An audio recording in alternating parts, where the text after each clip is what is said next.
7 Pflanzen, bei denen du im Gartencenter besser zweimal hinschaust. Manche Pflanzen sehen im Gartencenter wunderschön aus. Üppige Blüten, sattes Grün, exotische Blätter. Und genau das ist das Problem.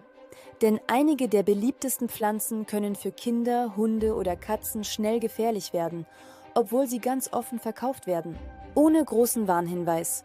Ohne dass viele überhaupt ahnen, was sie damit nach Hause nehmen. Vielleicht steht eine davon sogar schon in deinem Garten oder auf der Fensterbank. In diesem Video schauen wir uns 7 Pflanzen an, bei denen Vorsicht wirklich wichtig ist. Nicht um Angst zu machen, sondern damit du besser einschätzen kannst, was schön aussieht und was im Alltag trotzdem zum Risiko werden kann. Denn am Ende soll ein Garten Ruhe bringen und kein ungutes Gefühl. Erstens, Oleander. Oleander gehört zu den Pflanzen, die auf den ersten Blick fast perfekt wirken. Er blüht kräftig, sieht mediterran aus und kommt mit Wärme und Trockenheit gut zurecht.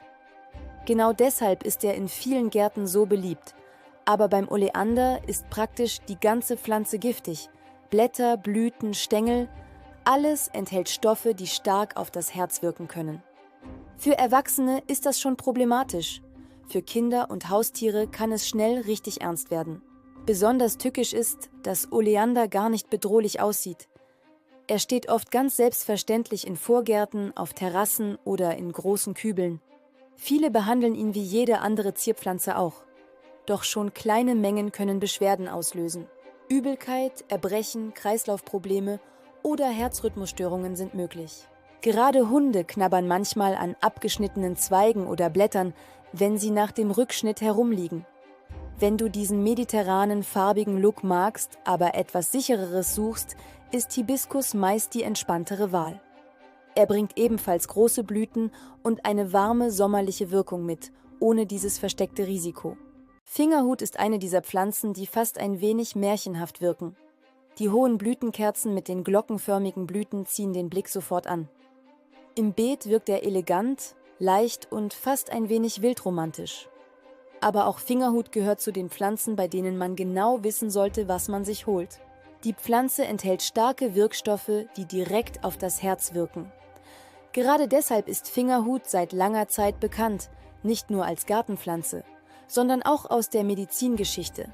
Das zeigt schon, wie stark diese Inhaltsstoffe sind. Wird etwas davon verschluckt, kann es zu Übelkeit oder Herzproblemen kommen. Und genau deshalb ist Fingerhut in Gärten mit kleinen Kindern oder neugierigen Haustieren keine gute Idee. Was besonders trügerisch ist, er sieht überhaupt nicht gefährlich aus, eher zart, fast freundlich. Genau das macht ihn so leicht unterschätzt. Wer diese hohe Blütenwirkung mag, kann stattdessen eher zu Löwenmolchen greifen. Die bringen ebenfalls Farbe und Höhe ins Beet, sind aber deutlich unkomplizierter. Diefenbachien stehen in unglaublich vielen Wohnungen. Man kennt sie aus Büros, Treppenhäusern oder Wohnzimmern. Ihre großen gemusterten Blätter machen sofort etwas her und sie gilt als pflegeleicht. Das Problem steckt in ihrem Pflanzensaft und im Gewebe der Blätter. Dort befinden sich feine Kristalle, die bei Kontakt starke Reizungen auslösen können. Wer auf ein Blatt beißt, spürt oft sofort ein heftiges Brennen. Lippen, Zunge und Rachen können anschwellen, was das Sprechen oder Schlucken erschweren kann. Für Haustiere ist das genauso problematisch. Vor allem Katzen und Hunde knabbern gern an Zimmerpflanzen, oft einfach aus Neugier. Gerade bei Zimmerpflanzen wird Sicherheit oft vergessen. Man stellt etwas auf, weil es gut aussieht und denkt nicht nach, ob Kinder da dran kommen könnten. Wenn du eine tropisch wirkende Zimmerpflanze suchst, sind Bergpalme oder Bostonfarn meist die deutlich entspanntere Lösung. Sie wirken ebenfalls lebendig. Die Sagopalme wirkt ruhig, edel und fast architektonisch. Sie wird gern als Blickfang genutzt, sowohl drinnen als auch draußen. Gerade in Töpfen macht sie viel her, weil sie wie eine kleine Palme aussieht und sofort dieses exotische Gefühl mitbringt. Für Haustierhalter ist sie allerdings eine der kritischsten Pflanzen überhaupt. Besonders gefährlich sind die Samen, aber im Grunde ist die ganze Pflanze problematisch. Die enthaltenen Stoffe können die Leber schwer schädigen. Schon kleine Mengen reichen aus, um bei Hunden oder Katzen schwere Vergiftungen auszulösen. Das beginnt oft mit Erbrechen oder Durchfall. Später kann es zu Krampfanfällen, Leberversagen und lebensgefährlichen Zuständen kommen. Und genau hier liegt wieder die Schwierigkeit. Die Pflanze sieht nicht bedrohlich aus. Keine Dornen, keine Warnfarbe, keine offensichtliche Gefahr. Nur eine dekorative, beliebte Schmuckpflanze. Wenn du Haustiere hast, lohnt es sich bei dieser Pflanze wirklich nicht, das Risiko einzugehen. Wer eine palmige, tropische Wirkung im Haus möchte, fährt mit Areca-Palmen oder anderen haustierfreundlicheren Alternativen meist deutlich besser. 5. Wunderbaum. Bis hierhin ging es schon um Pflanzen, die man besser nicht unterschätzen sollte. Aber die nächste gehört zu den bekanntesten Giftpflanzen überhaupt. Und genau deshalb lohnt es sich, hier wirklich kurz genauer hinzusehen. Der Wunderbaum wirkt auffällig, groß und fast dramatisch. Seine Blätter sind markant, die ganze Pflanze hat etwas Exotisches. Im Gartencenter wirkt sie oft wie etwas Besonderes. Problematisch sind vor allem die Samen. Sie enthalten Ricin und das ist einer der bekanntesten pflanzlichen Giftstoffe überhaupt. Schon kleine Mengen können schwere Vergiftungen auszulösen. Für Kinder ist das besonders gefährlich, weil die Samen harmlos oder interessant wirken können. Gerade das ist bei vielen Giftpflanzen ein wiederkehrendes Muster. Nicht die stacheligen oder wilden Pflanzen sind automatisch die problematischsten, sondern oft die, die dekorativ und ganz selbstverständlich verkauft werden. Beim Wunderbaum reicht deshalb kein „Das wird schon nicht passieren".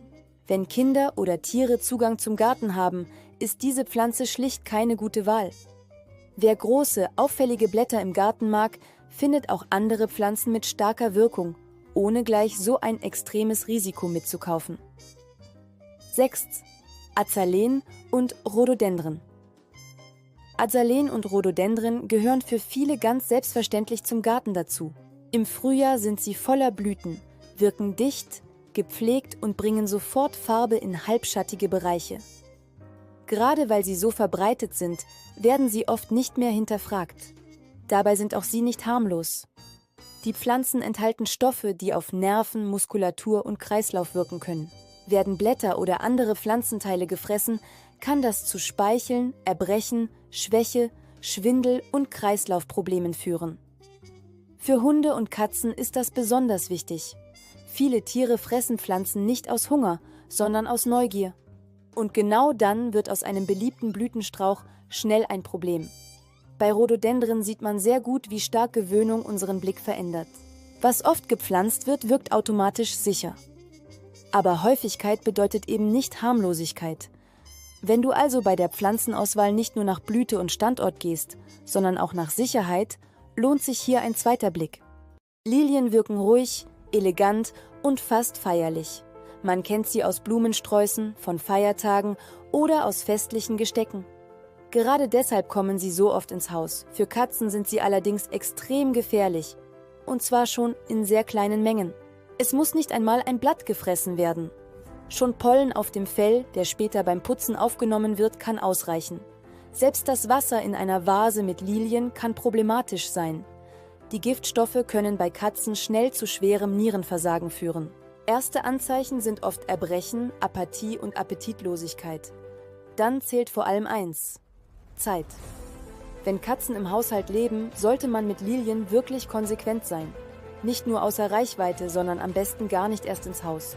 Viele Menschen verbinden Lilien eher mit Schönheit und Reinheit, nicht mit Gefahr.